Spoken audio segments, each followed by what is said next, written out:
ஹீரோவும் அவனோட பையனும் பார்க்கில் விளையாடிட்டு இருக்காங்க. அதே பார்க்கில் ஜெய்ஜாண்டிக்கா ஒரு ஆள் அவனோட பையன் கூட விளையாடிட்டு இருக்கான். இவங்க 2 பேரும் விளையாடுறத பார்த்த உடனே நானும் வந்து பார்ட்டிசிபேட் பண்ணிக்கலாமா அப்படின்னு சொல்லி கேட்டு இவனும் கலந்துக்கிறான். நல்லா போயிட்டே இருக்கும்போது திடீர்னு 2 பேரும் விசித்திரமாக இதை பண்ணிட்டு இருக்கானுங்க.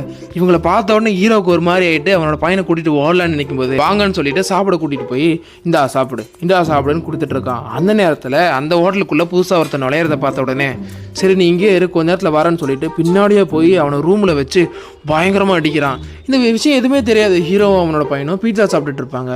அந்த இடத்துல வளர்ந்தவனோட பையன் அங்கே வருவான். டே எங்கடா அவங்க அப்பா வளர்ந்தவனை காணோம் அப்படின்னு சொல்லி ஹீரோ கேட்பான். அவர் எங்கள் அப்பாவே இல்லையே அப்படின்னு சொல்லுவான் பாருங்க. ஹீரோக்கு தூக்கி வாரி போடுது. உடனே 2 பேரையும் கூட்டிகிட்டு அங்கே இருக்க வெயிட்டர்கிட்ட போய் இங்கே பாருங்க பின்னாடி ஒரு பையன் இருக்கால அவனை வளர்ந்தவன் ஒருத்தன் கடத்திட்டு வந்துட்டான், அவன்கிட்ட நான் கடத்திட்டு வந்துட்டேன் அப்படின்னு சொல்லி உளருவான் பாருங்க. இவன் தான் எங்கேருந்தோ கடத்திட்டு வந்திருக்கான்னு சொல்லி போலீஸ் கால் பண்ணி சொல்லிடுறாங்க. அங்கேருந்த பொம்மை காஸ்டியூம் போட்டவனும் ஹீரோவை பிடிக்க வளர்ந்தவனும் வந்து இவனை இடிக்க எப்படியோ கன்வின்ஸ் பண்ணி எல்லோரும் காரில் உட்கார வச்சு அங்கேருந்து வேகமாக கூட்டிகிட்டு போகிறான். அப்போ மாஃபியா கேங் இவங்களை ஃபாலோ பண்ண ஆரம்பிக்குது. அது மட்டும் இல்லாமல் போலீஸும் இவங்களை ஃபாலோ பண்ண ஆரம்பிக்கிறாங்க. இல்லாமல் காரை வேகமாக ஓட்டிகிட்டு போய் தப்பிச்சிடுறாங்க. அதுக்கப்புறம் தான் அவன் ஒரு விஷயம் சொல்கிறான்.